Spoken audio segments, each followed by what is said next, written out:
We hope that things have been a little more peaceful and proactive at your house this week after our last week's podcast, our last episode, Understanding and Helping Our Teenage Sons, Part 1.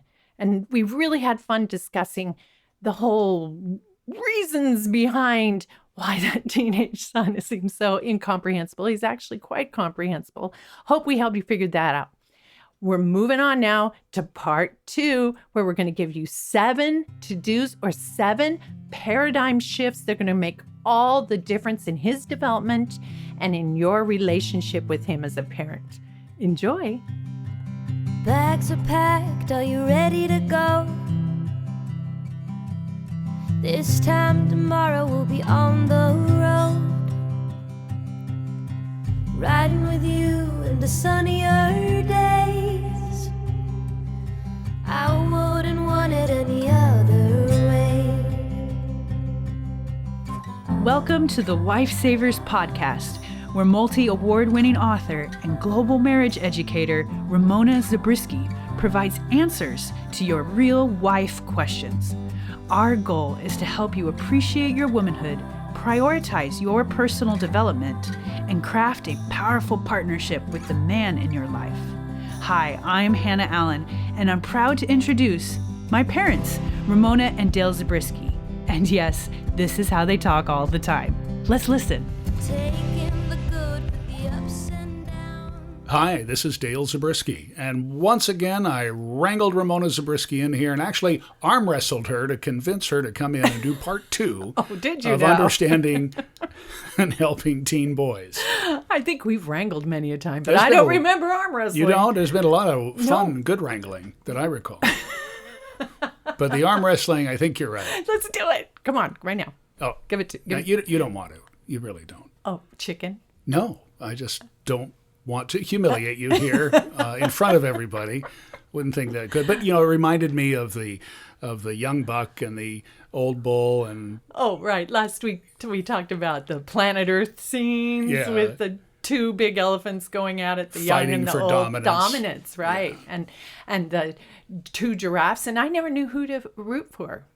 you were Should I torn. be rooting for the young buck who gets his chance to inherit the harem? Or That's right. Get the girls. or do you root for the old buck? I tend to go for the incumbent a lot of the time. Oh, do- Yeah, kind of. And the older I get, I'm like, come on, you can hold on there. Hold on, you can do it, guy. But there is a passing of the torch. The at some point. actual scene that I'm thinking of, the incumbent held his ground. Well, there you go. Yeah, I Good. can't remember if it was an elephant or giraffe, but I don't know which one I characterized you as. That's right. Thank you. I'm an elephant with a giraffe head or something. But there's a lot of stuff that's Mother Nature instinct at work here when we're talking about boys, right? Mm-hmm. And what we were really discussing last week was all based on 2 questions from 2 different moms who had one issue, the same issue, which is they were both concerned about their teen sons, number 1, but the relationship those teen sons had with their old buck, with Yeah. their dad. And they Now, were I like what you just did there. You didn't realize it. You put the old bull and young buck together and you said old buck. Oh, you're right. Because that's how I kind of see myself, I'm old, but still got that in there. All right. If whatever makes you happy, Thank honey. you. I gotta appreciate keep your dignity. All right. So this period of time that we call teenage or adolescence is really it's a bridge into adulthood.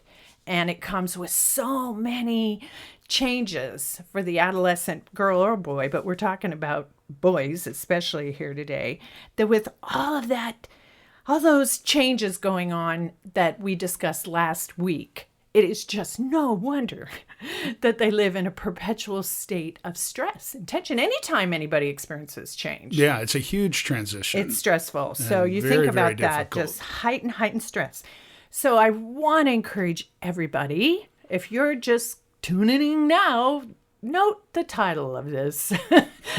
Part 2. Part 2. Notice right. the end of the title. You really need to listen to part 1 because that's where we go in depth into what's actually what these changes are that are really going on physiologically, psychologically, spiritually, and actually culturally, some unique new stuff that our boys are facing in this generation. So I think we're ready to talk about the to-dos. And certainly our listeners are like, would you please get to the to-do?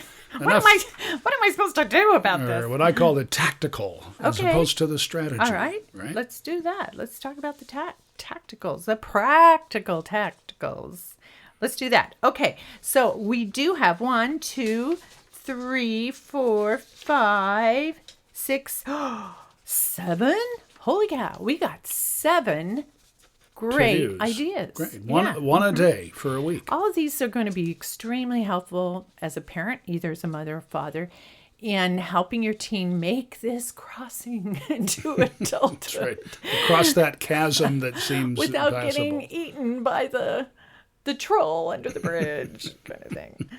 All right. So, number 1. Hey, talk about a young buck and old buck. That story of the 3 billy goats gruff. That's it. Yeah. Yeah. You don't want me. what's There's the- a bigger billy goat right behind me. Well, that's the saying, when you're running away, you and your friend are running away from the lion, you don't have to, run faster than the lion. You have to just run faster than your friend. See, so yeah, that's all you got to Funnier do. when you tell it, though. Okay. You just have to run faster than your Or friend. I would say friend, the other guy. We don't want to make him a friend. It's The guy you met in the parking lot. the guy named Guy. Yeah. All right, here's number 1. Okay, our number 1 idea. Stop thinking. There you go. Number 2, please. Stop thinking of or characterizing him, your teen, or yourself, actually, as the problem. Quotation marks, right? We have a problem teen. We have a problem in our house. And his name is Yeah, right. Michael. You're personifying the problem. Right. All right. So last week we talked about things like his sloppy diction, or his sloppy bedroom, or his sloppy homework, right? But all that, or the sloppy sleep patterns, that's not really the problem. Yeah, those are symptoms of the problem.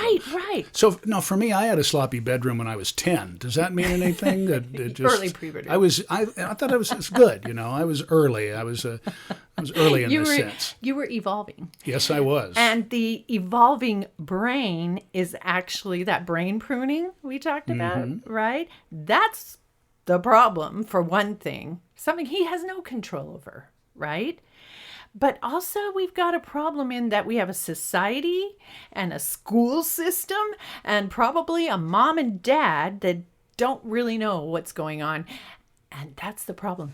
Do you remember the dog whisperer?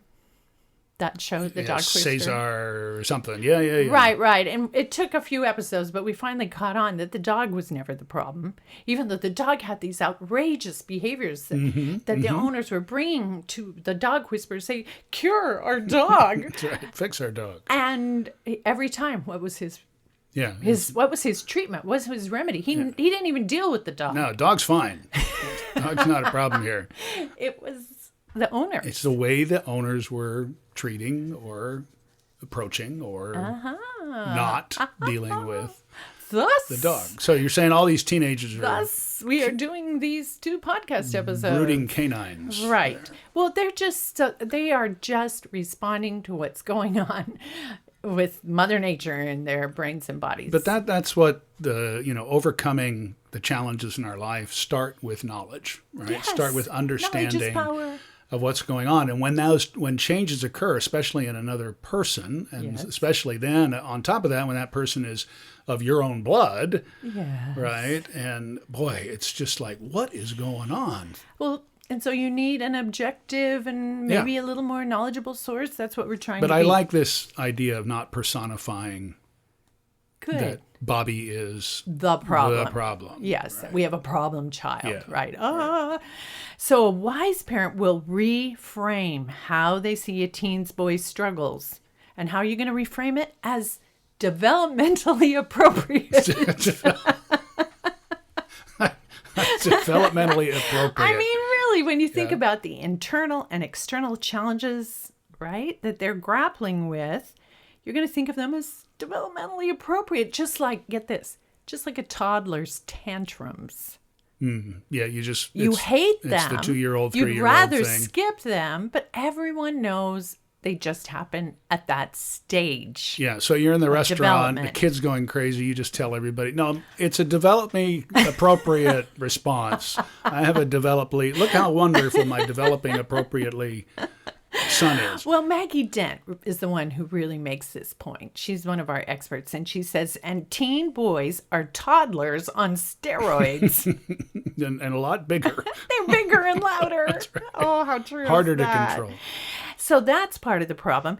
And part of the problem is that he has this instinctive drive for independence that is in hyper mode at this point in his adolescence. Dr. Brizantine, do you mind if I read a quote? Please, Okay. read away. Here's a quote from Dr. Brizantine. It's too good. She says, in every generation, teens need to reject their parents' ideas in favor of their own. They feel absolutely that need. Okay. That's right. By the time a boy is 16 or 17, he will desperately seek autonomy from his parents. Every cell, this was italicized in the book, every cell in his brain seems to cry, leave me alone and let me live my own life. Does anyone recognize that out there in listening land? Every parent is so scared to death. I'll just leave you alone. Go ahead. It's fine. Yeah. Every cell in his brain Yeah. seems to cry, leave me alone and let me live my own life. And she said, a teen's intense need for separation and independence is primitive and primal. You can see the same independent risk-taking behavior in other male primates when they reach puberty. Well, we kind of think It's just nature. It's those silly knucklehead monkey brains that we want to call our kids. They seem to be regressing, right? We've gone from elephants and giraffes to monkeys? Okay. Scientists believe that adolescent bravery has contributed mightily to the success of the human species. So here's a more positive way to think of it, all right? Okay. And that the curious, incautious, and flexible nature of the teen brain makes teens societies purveyors of new ideas in every generation. So the teen brain has been primed for exploration and programmed to break new ground, even if it means compromising personal safety and mother's sanity. That's so true. But that's really interesting. I mean, we could sit here and go back in history. Sort of philosophical, but yeah. Yeah, no, but if you look at the breakthroughs of technology or medicine or whatever it is, it's often by a very young person yeah. who it's in that point had getting focused on this thing, right? They start to find, and the brain starts to get them focused on. You know what you're reminding me of? Amazing Grace. The movie Amazing Grace. Wilberforce. Wilberforce. And remember... What was his mother thinking? I don't know. His friend who became the prime minister. Yep, right. Pitt? Ashley Pitt? No, William Pitt, I think. Yeah, Ashley Pitt's from Captain Blood. Oh, boy, we're going to get in trouble. We're going to do the letters now. And these two were so young that they actually made a run, actually got into the parliament, and they started fighting for the abolition of slavery, among other social progressive ideas. And they were the young bucks fighting the old bulls. In the film, they're portrayed as saying, we're too young. We're too young to be doing something like this. And William Pitt said, I think it's William. I'm sure it was Pitt. But he said, that's exactly why we should be doing it. We're too young to know any better, Isn't that true? Yeah, no, it is true. So it's an interesting way to look at it. So that being said, it doesn't mean that you should go along with something you think is foolish or dangerous. Yeah, you just write it off. Well, he's just developing that appropriate stuff. Remember that immature prefrontal lobe that's not so good at making... So it's decisions right now. Allow the boy to operate within the boundaries, right? Well, what it means is you shouldn't go along with something that's really, really risky, foolish, or whatever. Sure. But it does mean that you shouldn't get overly swayed or worked up or seduced by Good idea, bad idea? yes, or to take personally. Don't take too personally his extreme emotions or flare-ups or positions, right? Just like you Yeah. don't get all worked up and swayed and Yeah. seduced and take personally. You don't take a toddler's tantrum personally. Well, you? it depends. Oh, you do? It depends. I'm bigger than most toddlers, so but it's true. I think about I'm the youngest in our sibling in our 4 kids in our family, and we're about 4 years apart. Well, what happens every 4 years? Another baby, it sounds like. Well, in our household it was that way, but in the United States there's an election that Oh, happens every 4 years. okay. And every time that happened, the sibling before me Right. chose they were able to vote. Basically, when they became 18 Oh, okay. in that election, Okay. they always chose the candidate Opposite of your parents. opposite of the parents. Holy Right. cow. And I was old enough to really comprehend that when I was about 12 or I would have been about 14 or so. Okay. And boy, was that conflict in the family between my sister's choice and my parents' choice. Okay, so did you? No. Really? Actually, not in the first election. How about that? In the first election. Interesting. Yeah. You broke the cycle. But it's an interesting example of that. Set into cry The for desire independence. for independence. Yeah. So all of that is under number 1. Stop thinking of or characterizing him as the problem. All right. Now that we understand all of that. We're going to break now for just a minute so I can invite you to my free live masterclass, Understanding Your Husband and Sons. In my work with women in over 70 countries, I found that most of us, when it comes to our husbands and sons, think like Carol in Kenya, I was expecting him to think like me, behave like me. or Dana in Utah, Shouldn't we just be the same? And shouldn't we just agree? or Anne in California. I grew up in a culture where there was a lot of eye rolling and sighing about guys. And that's too bad, because when we act or react based on false expectations, we end up feeling like Catherine, I didn't feel I could relate to him because I didn't understand him. or getting riled up like Carol. Made me mad. It's crazy. It was frustrating, And acting like Anne, I used to think he should know what I wanted without me having to ask. which just erodes our relationships and blows up our dreams. So that's why I created Understanding Your Husband and Sons, a super fun, eye-popping deep dive into his brain, body, and emotional makeup. Women have been coming from all over the world and coming away from our time together with an exhilarating sense of hope and power, because now women like Amber, Ann, Dana, and Allison understand. How to communicate my needs, how to be clear about it, how not to be run around, how not to manipulate. The way I communicate with him isn't any more aggressive or threatening to him. I can see why he's reacting or why he's responding that way. That's helped to avoid a lot of the hurt feelings that I used to have. So if, like Jeannie in Canada, you're thinking, okay, I need to reboot how I think about marriage and men and how they're loved. please join me at this free live masterclass, Understanding Your Husband and Sons. I'll teach you things you have never heard before and that you won't hear anywhere else. Science and strategies that will knock your socks off and make all the difference in your relationships. And it just changes everything about how I see him. There's this huge potential that I was not really tapping into because I didn't fully understand it. We're both so much happier now. And in how you see yourself. My confidence as a woman has skyrocketed. We've made it so easy. Just go to wifesavers.org/masterclass and choose a day and time. I'll meet you there and even answer your questions live, because like Carol in Kenya or Cindy in Argentina, you'll want to be able to say, Oh, we you're wired differently. And that's the beauty of life. And it set me free. It allowed me to say, okay, I understand now. And I loved him more than ever.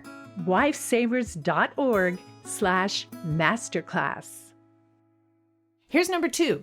Stop shaming or shutting him down.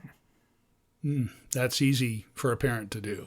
Many parents, me included, back in those days, want their teen son to just stop being extreme or moody or angry because here's some of the reasons I thought of thinking of myself. It makes them personally uncomfortable as a parent. You know, it's frightening. It's threatening. That our own letter writer said that very thing, that she was so scared and she cried and it seemed to make everything worse. Right. So that's one reason you want to kind of just shut it down. And it upsets the family ecosystem. Right. Her daughter ran to her room and closed the door. Right. She was so scared. A parent may be worried that a teen's moodiness or anger is a sign of defective character or development. And so they just wanted to stop. Stop doing that. He was such a nice boy. What happened? Yeah, he was such a cute little boy. He used to smell good. Well, some of the time. After you got done with them, they smelled good. That's what I used to say to my boys teen boys, when they come out of their bedrooms after playing drums really hard on a summer day or something. I come out, you used to smell good. It was the baby powder I put on. That's right. A parent might be worried that it'll be a harmful pattern that could... Yeah, it's beginning of the end. Yes, you think about that. Impede their future prospects. Yeah, and also, I think it's a cultural thing. It's a relationship thing. If you're in a group of other families, you know, the people you associate with, and your child is starting acting so weird or in your mind different, it can be embarrassing. No, that's true. Right? And from even with a teen, antisocial kind of teen or something, exactly. Right? It's really hard to go through. But all those reactions, that desire to just stop them or shut them down, can actually be really harmful. That can be a mistake. So remember that Maggie Dent, we read this quote last week about how many boys are carrying deep shame still because of this very thing. They're being told in so many ways and words that their emotions are wrong or bad. Yeah. And then it translates into, but I can't help this. My limbic system, my muscles, my blah, blah, blah, explode. I've ruined this relationship. Oh, stupid me. I have no idea how to fix it. Stupid me. They attack themselves, and then they start carrying that shame that can affect them for the rest of their lives, actually, as growing men. So it's important to remember that no matter how nonsensical and frustrating our team's feelings may seem to us, how do they feel to him?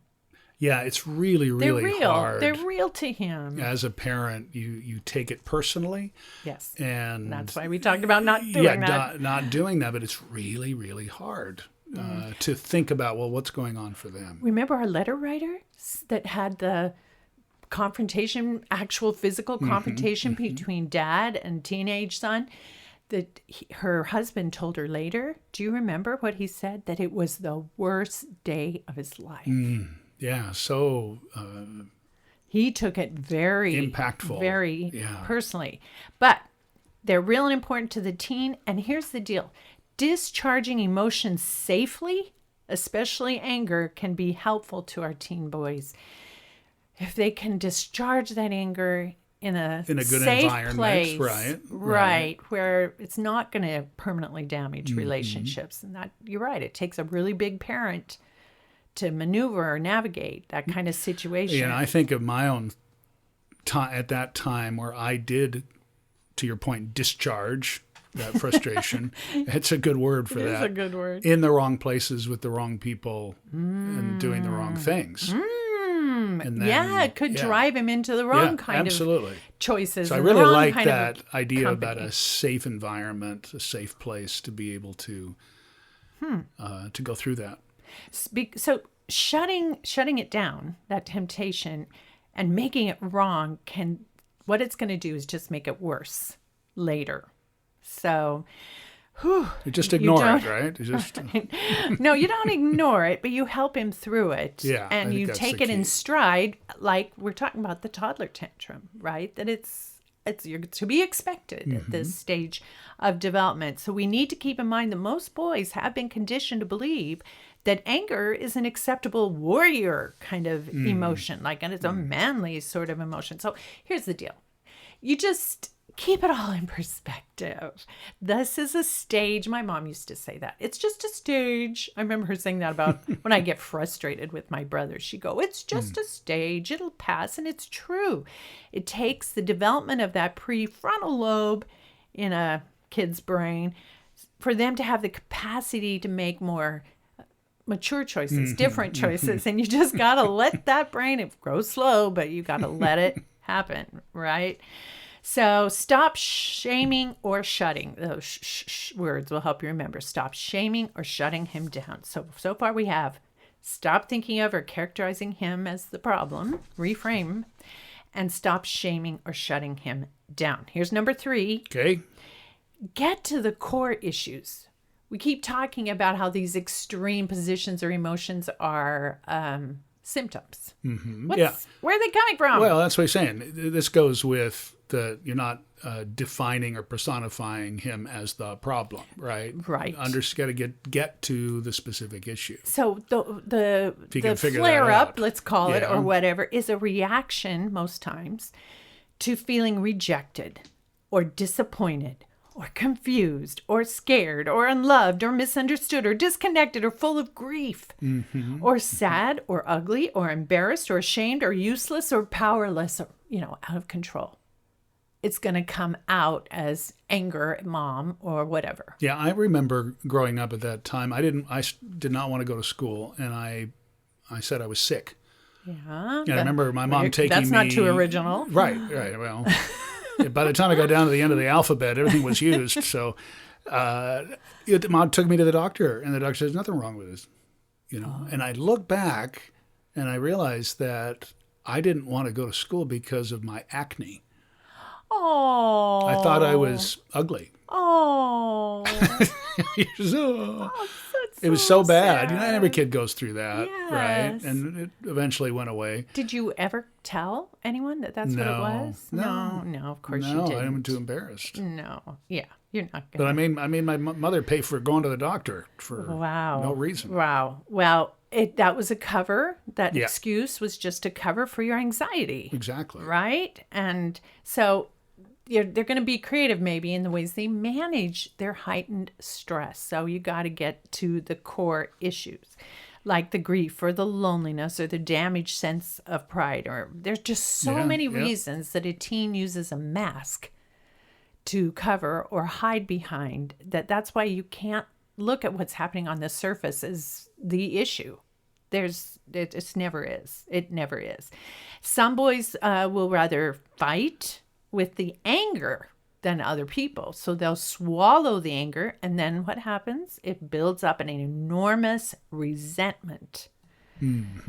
Enormous resentment to whatever they think the source of their grief is, right? And it'll come out later as an even stronger rage. I was just going to say that. I mean, you're looking back, and I think every parent who's gone through this can look back and go, there were these episodes, right? Maybe it's these episodic situation where there were these, and then it got quiet for a while. And then when it gets quiet, at least I remember, it was too quiet. Yeah, and I'd be like, what's wrong? Why isn't he talking to me? There must be something wrong. He's just going straight to his room and closing the door. Bam, bam, bam. What's going on in there? Why don't you talk to me anymore? Yeah, but then it explodes again. And then explodes again. And it can become, like you say, each time can become even worse. Yep. So we're going to seek out, consider, make allowance for, address, mitigate, whatever is possible. We're going to get to the real core issue. And here's the important part. When you do that, you're going to try really hard to be authentic and respectful of each other's opinions. I mean, I'm talking about being respectful of a teen's point of view. Yeah. And when you say that, when I say respectful, my students know what that means. That means considering them equal. Yeah, and they that's get really the hard sense. That's for a really parent. hard, but they Yeah. get the sense from you that you're genuinely interested, that you're genuinely considering. Mm-hmm. You're giving them full consideration. You're not thinking, "What a stupid idea," and then jumping right in the middle of their sentence. Their feelings, their ideas have worth and have value. Right. Because here's the deal. Some teens and parents, they never stop talking about what the other one is doing wrong. And so it just turns into white noise. Just, speaking of white noise, did you know this? This is so interesting. Scientists have learned that during male fetal brain development, testosterone affects the formation of the auditory system. What? And I know, I'm sorry. So funny. And I know you're really interested in all things auditory system and the connections within the brain. The testosterone is affecting it, making it inhibit unwanted noise and repetitious acoustic stimuli more than the female brain does. So that just means... What? Yeah, would you define that for us, please? I was trying to be nice because moms don't want to hear this. Mom, if you're going blah blah blah blah blah blah blah blah blah blah blah, that's what it sounds like. That's what it sounds like to a teen boy. That's what you're saying. Yeah. His brain will just inhibit the unwanted noise and a repetitious acoustic stimuli. Mom. Repetitious. I.e. mom saying the same thing over and over and over again. Acoustic stimuli. Clean your room. Pull the pants up. Turn your hat around. Stop doing that. He's like, white noise. Yeah. Yeah. That's a hoot. I love that. That just explains so much. Everybody's out listening going, now I understand. It's fun to laugh about it, but it's sure aggravating when you're in the middle of it. But here's the bottom line. This could be a meme. There is no motivation to listen if listening equates to hearing negatives about yourself. Yeah, if that's all. Listen. How come you never listen to me? Because all I hear is negatives about me. Yeah. Why would I listen? What is my motivation, right? What is important for me if this is what's going to happen? Yeah. That's the actor, and you come out, what is my motivation? That's right. The method actor. Sorry, everybody. That really got my funny bone. All right. So we're going to try very hard to clarify the situation from both perspectives, parent, child. Really, really tune into his point of view rather than fight. Yeah, wouldn't you say that in all your work that you've done, even with women, but certainly for all the reasons we've talked about and women in the who previous are married to teen boys that never grew married up. to teen boys. That's a different show. We'll be doing that in a few weeks. But if you just listen and make that person feel understood, yes, help me then understand. it just relaxes the whole thing and it diffuses all kinds of intensity. Even if the thing coming out of the boy's mouth is just the craziest, I'm nonsensical and maybe even unleashing on you personally. Yeah. I mean, I know when I was 15, I told my dad I want to play on the Olympic volleyball team. Okay. Which was like 2 years away. Had I ever played volleyball? No. What did he say? He thought that was the dumbest idea he's ever heard. Ouch. I still remember that exchange. Oh, yeah. That goes back to our conversation our last episode about the wound that can be caused by a parent. But just acknowledging just opens up so much. Yes, because what it does is it sets the stage for collaborative problem solving instead of fighting. Yeah. Right? For some kind of middle ground. And what happens also in those kind of situations, even with a teen, is that more often than not, if you're really open-minded, it will be to your advantage to see a different point of view. And you're like, I had never thought of it that way. And it helps you strike that balance. And then you have a real relationship. Yeah. Even though it's the last thing in the world you want your kid to do or the craziest idea or whatever it is. Right. It's that developing that safety maybe, from the teen's point of view. Yes, a space to try out his whatever. He's trying to figure out how to operate in this world. He's making that bridge run into adulthood. All right, so what do we got so far? We have stop thinking of or characterizing him as the problem, stop shaming or shutting him down, get to the core issues. So here's number 4. Facilitate opportunities for your husband or another adult male, right? If you don't have the husband, another adult male if necessary. Facilitate opportunities for your teenage son and this male, hopefully a father, but to spend lots of time together. Yeah, so that's what I'm saying. What can I do important. as a mother? Facilitate ways. And if you can start this, if you don't even have teen boys or you still have little boys, get this relationship in to be something so regular and so consistent, so frequent that it's natural to continue even into the teen years, because optimally the father or the father figure will be using the time that you're trying to help facilitate to teach that teenager or that boy, even a little boy, teach them something. And you mentioned that in the last episode about teaching a skill of some kind, or they're working side by side on something or a project of some kind.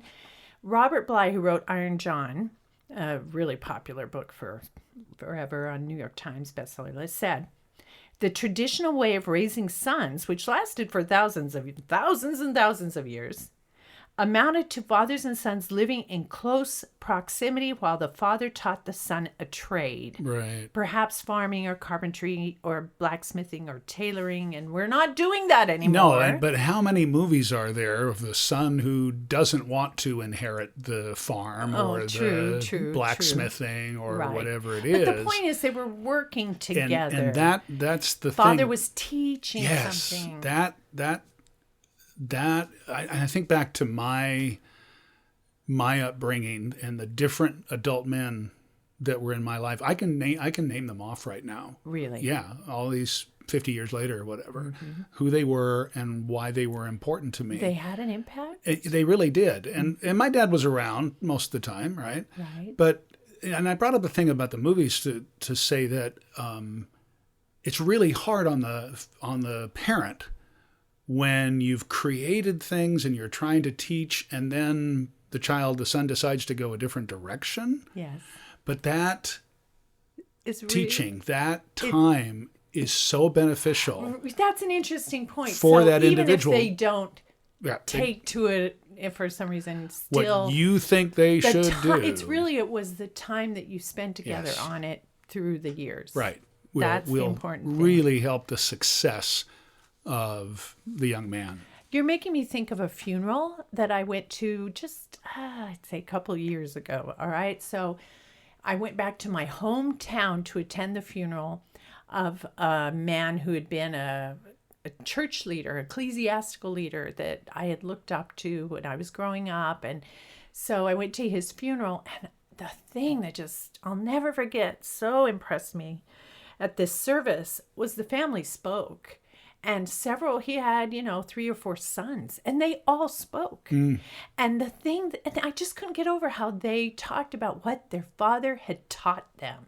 That's where they went to, right? That is what, in that moment. I was going to say, at that time, that moment very critical like, what part are people of going to life. say about your life? Yeah, right. As a father. Right. What are they going to say about you as a man? What are your children going to remember about you? And if a son remembers what his father taught him, that is an enormous. Does that make you feel like? Does that, like, what are your sons going to say? Yeah. Oh, totally. I mean, you see that as they come into adulthood, and you see them applying certain things, or they say, "Hey, it was really helpful." Now look what I'm doing, and we talked about that. Right. But yeah, that's what you want as a parent. As a legacy. That's what you want as a wife and a mother, because remember this situation, both of the letter writers were concerned about the relationship between their husband and their son. Yeah, exactly. And so here's one of the things they can do moving forward is to try to facilitate opportunities. And if dads are listening, go get your husband. He should be listening to this whole podcast and the one before, because if this kind of time together can be facilitated, that's not threatening, where he's not critical of his son, he can correct him, he can teach him, but it's in that spirit. Yeah, if you're the umpire, try not to throw him out of the game for that was such throwing a his sad helmet. story. That was such a sad story. Now, when we're talking about fathers and sons, I really have to say, especially to the letter writer who had the young buck and the old bull going at it in her living room, don't be alarmed at their physicality. I mean, she was freaking out. Don't be alarmed. Think about the kid with the high testosterone. Your husband has it too. And that increased irritability and the male urge to be dominant. Mm-hmm. And that's really coming into full force in a teenager for the first time, right? That it really is something, it's not unusual, let's put it that way, for them to have some kind of face-off. That's so true. Because you got the teen is facing off with an authority figure. And we already established that it's important for teens to sort of buck the system, right? Yeah.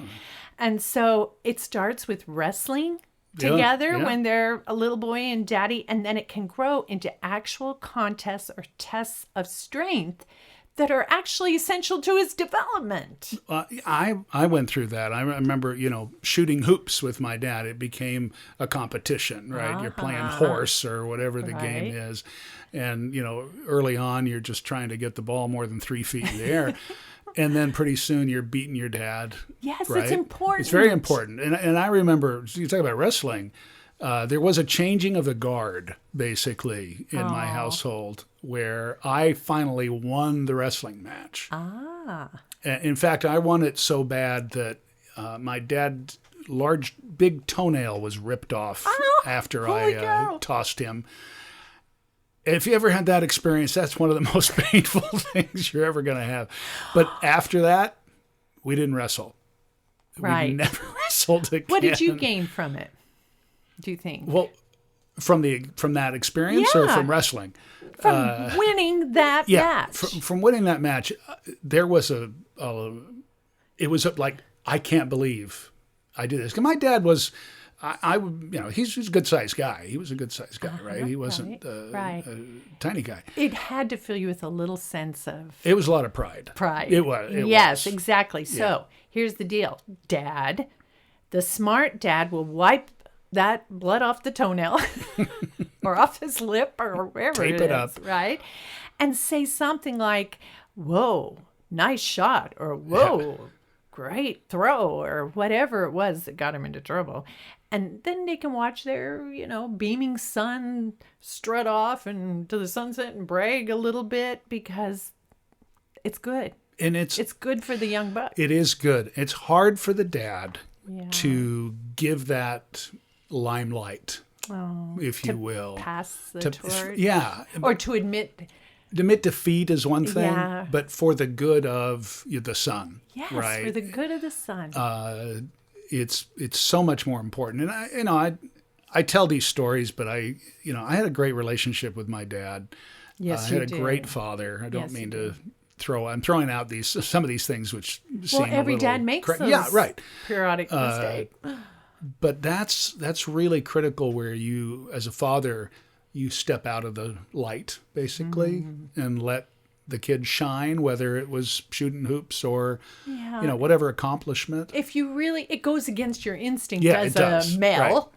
Right? Or, I would have done that a little differently. If you understand this now and reflect on your own adolescence. Yeah, right. I think you could find it in you to, like you say, step aside and just have a little grin on your face and say, I'm proud of you, son. Don't critique it. It should have gone a little to the left there. So a solid relationship with his dad, where he's learning his place in the world or gaining a foothold in the male hierarchy, will do more to help him through the complex, volatile, biological, emotional, and spiritual transition into adulthood than anything else, all capitals, than anything else. That relationship with dad is going to help him become the man he needs to be in this world just to survive, right? So here's an interesting fact. Dad deprivation, they call it. Dad deprivation has an even more negative impact on boys than girls, according to the science, and is longer lasting. Really? Yeah. Wow. Dad deprivation. Yeah. So, as you said, if the father's not present, some adult positive male influence is really critical. So we've got stop thinking of or characterizing him as the problem. That was your test. Thank you. Stop shaming or shutting him down. Get to the core of the issues. You got it. Wow.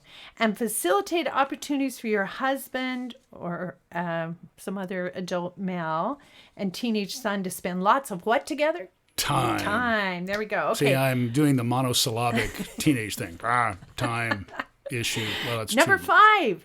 Facilitate opportunities for challenge and success. Well, that goes with what we were just talking about. Yes, right? Very nicely. Yeah, absolutely. So, again, we come back to the idea that your role as the parent, is not so much to punish your teenage son, but to support them during this really crazy time. Tumultuous is the word we use, time. So, because self-talk, that inner critic that's running day and night in his head, gets really loud once puberty has set in. So you want to facilitate whatever experiences you can that will counter that inner critic when he's saying, I'm so stupid, I'm so ugly like your acne, right? I'm not good at that. I'm not, no, the girls don't like me, whatever. You want to help find opportunities for actual life experience, you saying, oh, you're not ugly, you're smart, and all that kind of stuff really has everybody's got their problem. You're white noise. Yeah. You're white noise. They need real experience, and they need to hear that affirmation from others. Maybe you talked about all the men in your life.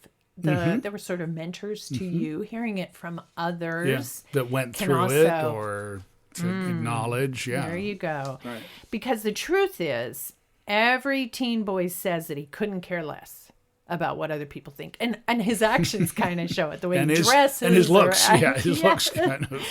But in reality, the exact opposite is true. Teens are painfully sensitive to the subtle and sometimes not so subtle feedback that they get from their peers.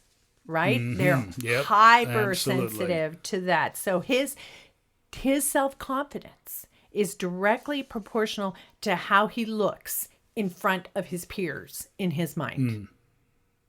So all of a sudden the teen won't cut his hair or is wearing certain clothing. A lot of that influence comes from the people that he wants to be seen. Yes, that he wants to be accepted by or whatever. But also, here's the thing. If he feels like he can't be on top, he can't be the one that can't belong or whatever, then he will pretend he doesn't care. Boy, I think of our teenage boys, and that very, so describes. Rings very true. Rings very, very true, because really what he's doing is practicing the kind of posturing techniques that men use. Yeah, right. To hide their vulnerability or to get respect. So, John Eldridge, that we talked a little bit in our last podcast about, who wrote Wild at Heart, says that he needs a battle to fight, an adventure to live. So that's what we're looking for when we're trying to facilitate these opportunities for success and challenge. We're helping him find a battle to fight or a adventure to live. You teach, one of the things you teach that really resonates with women and wives especially is the man's quest, right? For their husband should have a quest or needs one. And to identify what it is, all that stuff. See how it starts here? Yes, it's at this so true. age, right? I remember our boys. Yeah, maybe it's not. And I know I was this way. I was this way when we were married. I haven't figured it out. I don't know what it is, but this drive. Right. You're helping them experiment with different interests. Yes, exactly. And that's what our boys did until they really settled on them. And both of them are actually today doing very well at what they started in their teen years. Have come back. An interest that they had in their teen years that I tried really hard to facilitate, and so they could have really successful experiences, have lots of people say, wow, that's amazing what you did or what you created, or to get awards even, that kind of recognition. So they started gaining that confidence early on. So, but when we're talking about him that we want to have him have these kind of successes. Here's my little, be careful, brace yourself, and you're going to relate to this. His testosterone is going to go into high gear anytime he gets close to competition, right? The day or two before the game or whatever. And you want him to have those opportunities to compete. And if he comes out on top, what's the deal? I love watching championships or something with you, but not till the very end. I just want to see the last few minutes because I want to see the win, and then I want to see how these guys react. And their exuberance is hardly to be described when you're watching the Super Bowl or whatever, right? And so winning is a really natural high. It can be addictive even because it's such a rush. You know what I'm talking about. But the minute something goes wrong, watch out for that teenager because the feel-good chemicals will bottom out as soon as his dreams of victory are dashed. Now, I got to read this to you. One mom said that when her son's team lost, he was sullen for days. Even seeing his girlfriend didn't make him feel better. Mom said she didn't know which was worse, his doom and gloom when they lost or his cockiness when they won. She said when they win, he struts around like a rooster. When they lose, he waves me off like I'm his servant. Yeah, that is so true. And we're right now, as we're recording this, it's baseball season. Yeah. And watching a team sport, if your son's playing on a team sport, it is when you go through something that's difficult and you come out on top and you're winners. As a team, when you have others around you that are saying it is such a high, but if you as the individual make a mistake that causes either the team to lose and all the reasons like, they say, I it's see not that one happening play. when we're watching TV sports, and I'm like, I do not want to be his wife tonight. It is tough. It is so incredibly hard. You beat yourself up over and over and over. Okay, so that's true of a man. Now take an adolescent who can't deal with, doesn't understand. We established yesterday already tends to catastrophize. Yeah, that's right. Everything's life and death. And if he's made a mistake, like you say, so you have to be ready. You want him out there. You want him trying new things. You want to facilitate challenge and a battle and an adventure. You want to do all that for him. It's so, so important to his development and his happiness, really. But take it all in stride. He's going to have the doom and gloom when it doesn't work out. Just take it in stride. Remember the stage and all of that. All right. Remember the toddler tantrum. Okay. Number 6. Tell him and show him regularly and frequently, this is a hard one, that you love him. Love the porcupine, hug the porcupine. Exactly. Yeah. I remember being very, what's the word? Pixelated? I don't know. I was just so fractured and I just didn't know what to do for our teenage son at one stage that he was going through. And I felt like I couldn't talk to him. He wouldn't talk to me. He was so deeply moody and all of that. And, I'll tell you, frankly, I prayed about it. And the answer I got was to hug him more. He doesn't. And so I made a goal to hug him 10 times a day and talk about a porcupine. He did not want those hugs. He just stiffened up like a board. I didn't care. I knew it was right. And so I just kept doing it. I'd hug him 10 times a day. And it took a while. I can't tell you how long. It was at least days. It might have been weeks. But he started relaxing into it. And his tantrums, if you want to call them that, or these flare-ups, and also the isolation and moodiness really, really was mitigated. It didn't go away altogether, but it really was toned down. Just because I was touching him and showing him I loved him like a mother. So even if they act like they don't want it, it's the last thing in the world they want, do it anyway. The physicality speaks to him in a way that your member doesn't.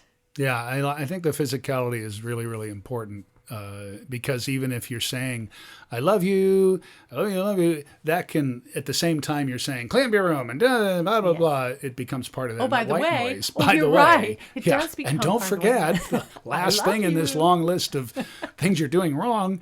So I think that breaking that barrier physically with the hugs and such is a great idea. I didn't understand at the time it was a great idea, but I'm glad I followed the inspiration. So hang in there no matter what. Invite his friends into your life and into your home. Make your home the place to be. Yeah, that's what we used to do. If they're going to be with some kids, let's have them at our house. Yes, that's all part of showing your love. See, that's where I'm getting to. Yeah, facilitating the party. Yes, and WifeSavers students, who I just love most of all, WifeSavers students. She'd give you a hug. I'd give you 10 hugs a day if I could. WifeSavers students will know what I mean by turning toward. But that is key for just as much for a teenage son as it is for a husband in building a relationship. And that's just really lighting up like boing, and being super there and interested at a drop of a hat. So it's more like, I'm here for you. It's just sending the message, I'm here for you, which means I love you. Yeah, right. Right? Okay. And then number 7, our last one of ideas is keep a healthy marriage front and center. Yeah, how much the division happens because of this. Right? Exactly. And I mean, the writers, the ones who precipitated this conversation expressed that. Right. She started crying and right. Not only is there a strain going on now between my husband and my beloved son, but the strain spills into the marriage. So here's my thing. Do not abdicate your role as your husband's partner to become the middleman or your son's vigilant parent. Do not abdicate your role as your husband's partner.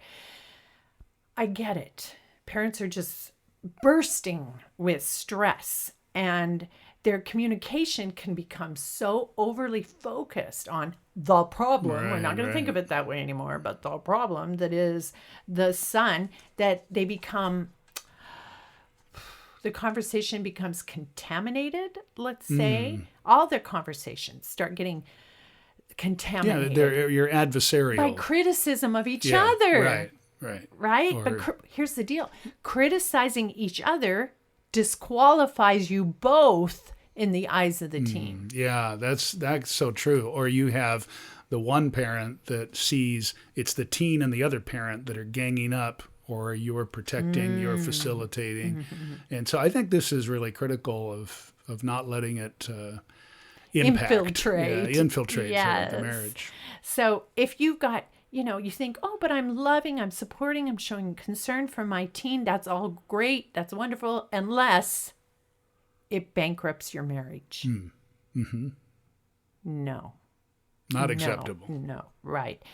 Here's the deal. It's good for the teen too, actually, for you to make your marriage preeminent over them. Because think about this.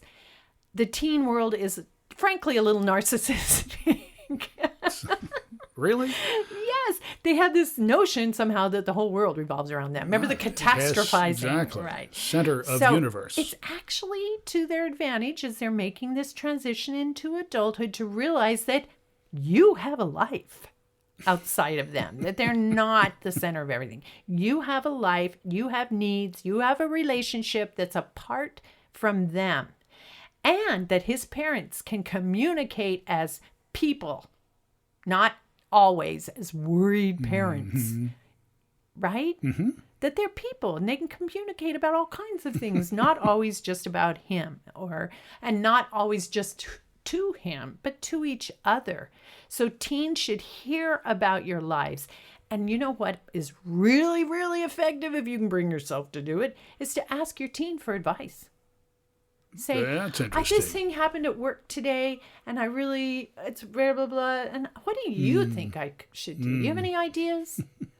Whoa, you want to start opening the gate to real communication with your teen? And let them into your life. Yeah, it's a real opportunity to expose the kid to Yes. other things Yes. outside their Yes, help whatever them the think orbit they're in at the time. and that you have feelings and that you have problems, and it introduces them to an adult world. Yeah, right. That they might have a similar conundrum someday or whether. Anyway, so husband and wife, mom and dad, you're going to work together to be more effective, because that not only enhances your view of each other, husband and wife, you want to stay loving and lovers and romantic and partners. It not only enhances your view of each other, it enhances the competence of your teen. Yeah, it's going that's to make a really them a good better point. adult. Yeah. Right? Which is what you're trying to get them to do. So let's just review one more time. Make sure we got it. All right. So number 1, stop thinking about or characterizing him as the Problem. Stop This shaming. is my one and only job here, and I'm Stop going to shaming. do it. You're going to do it. Stop shaming or shutting him. Down. Get to the core of the issue. Facilitate opportunities for your husband or other male adult and teenage son to spend lots of Time together. Absolutely. Facilitate opportunities for challenge and success. Yes. You took you. Oh, I'm sorry. For took challenge and thing away. Success. There. I got one job at this podcast. And number 6, tell him and show him regularly and frequently that you Are tired of his messy room. No, that you love him. love him. You're going to love that messy room. And keep a healthy marriage where? On the back burner? On the front burner, baby. Front Light and it up. center. All right. So, wrapping it up. During teen boy time. Teen boy time. That sounds like a boy band. Yeah, that is It's a good. new boy band that's in out of Korea. I just want to remind us that a boy's brain circuits are undergoing major changes, and some brain areas are growing wildly, like the limbic system, just pulsing with constant activity, while other areas are being cut back or redirected or growing very, very slowly. Yeah. So, it's like there's a whole new world Yeah, going on in the brain. what it is, it's like a computer that needs a reboot with a brand new operating system, right? You've gone from a Windows to a Mac, or a Mac to Is a that Windows. even possible? Yeah, sure it is. Okay, And that's that interesting. does a lot of interesting things. It wipes everything out. And puts a new structure in. And if you've ever changed operating systems as a user, Yeah. it's really hard to do. Like you went from a Windows environment to a I Mac see what you're environment. saying. Yes, It takes true. some time to Yeah, get used and so to. if I'm that. a parent, that's what it feels like. Yes, I'm going from a exactly. Windows to a Mac or Yeah, whatever. exactly. You got to figure, I need to click over here if I want this effect to happen. Absolutely. Oh, that's so good. That's so good. So that transition, I love that analogy. That transition between operating systems, that's going to be rocky. We can expect it. Yeah, you can expect a lot of calls to the help desk, basically. That would be me, wifesavers.org. I'm the help desk, right? But what we're trying to do is get that system going and be patient through the process, because then he's into adulthood. And if we've done this right as parents and facilitated all the ways that we discussed, then he can start to use the full force of that male brain. And all that you've experienced will be worth it. Yes. Right? Oh, honey, we can speak from experience. That's Looking it. at our own boys who became young men, who became fathers and husbands, and look at what they are doing today. It's amazing. It's a joy. It's a joy to a parent. So you can get there too. Where will your son use the power that you're helping him, the good power that you're helping him to develop? So, Ramona, the talk around town is about some sort of master class that you've got going? Is that what I'm hearing on the underground? And I know you don't like the part about the emotional underbelly. Yeah, that kind of feels like I'm getting ripped open like a fish. Well, you kind of are, but it really opens women's eyes, and I think they're going to love it.